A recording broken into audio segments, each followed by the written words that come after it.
If Beijing represents grandeur, Shanghai embodies modernity, and Xi'an symbolizes boldness, then Nanjing must be the city of deep soul and affection.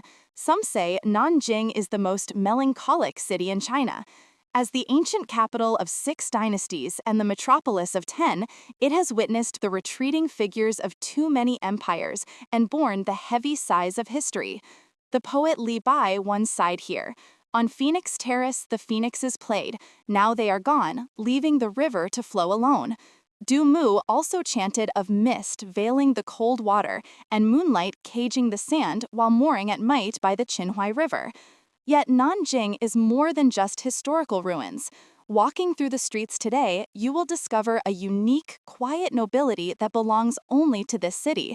There is a saying, to love a city for one person, to plant a city of trees for a promise of love. Legend has it that these sky-covering French plane trees were planted by Chiang Kai-shek for Song Mei-ling. Although historians say this might be a beautiful misunderstanding, the people of Nanjing choose to believe it. Because in Nanjing, beneath the grand narratives of history, there always lie the most delicate stories of romance. Today, follow my lens. Let us spend 3 days walking into this 1,000-year-old dream called Jinling. Our first stop begins at the Dragon Vein of Nanjing, Purple Mountain, Zhongshan.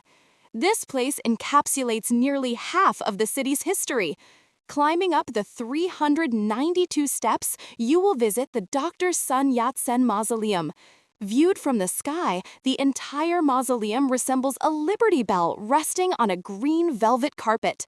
Standing at the very top, looking back at the pines and cypresses below, you will understand why Dr. Sun chose to rest here.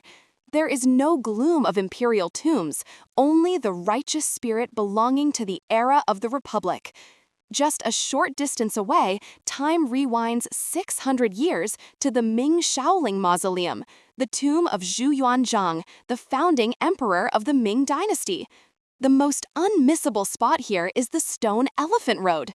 Did you know? The sacred way of Ming Shaoling is not straight, but winding. Legend says it was to avoid disturbing the tomb of Sun Quan, while others say it was to preserve wind and gather energy in Feng Shui.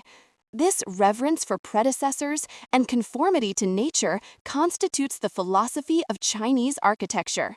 Leaving Ming Shaoling, you must visit the Meiling Palace. From the air, the plane trees lining the mausoleum road look like a golden necklace, and the Meiling Palace is the dazzling emerald gem set upon it. The spiritual essence of Nanjing is hidden within a temple and a wall. Of the 480 temples of the southern dynasties, how many towers stand in the misty rain? Today, the foremost of these temples is the Jiming Temple. Behind Jiming Temple lies a story both absurd and devout. Emperor Wu of Lang, known as the Emperor Bodhisattva, dedicated himself to monkhood here 4 times, forcing his ministers to pool huge sums of money to redeem him back to the throne. Leaving Jiming Temple, you can ascend the Nanjing City Wall. This is the longest, largest, and best preserved ancient city wall in the world. Look closely at the bricks. Names are carved upon them. To ensure the wall's quality, the emperor enforced a strict responsibility system. Touching these rough bricks, you are not touching stone, but the warmth of lives and the weight of destiny from 600 years ago. It is said that a single walk down Yihai Road tells half the history of the Republic of China. When in Nanjing, the presidential palace is a place you cannot bypass. Walking through the gates, you will find majestic Western-style architecture along the central axis, while the West Garden remains a classic Jiangnan garden. It mirrors that turbulent era, a collision of old and new, east and west.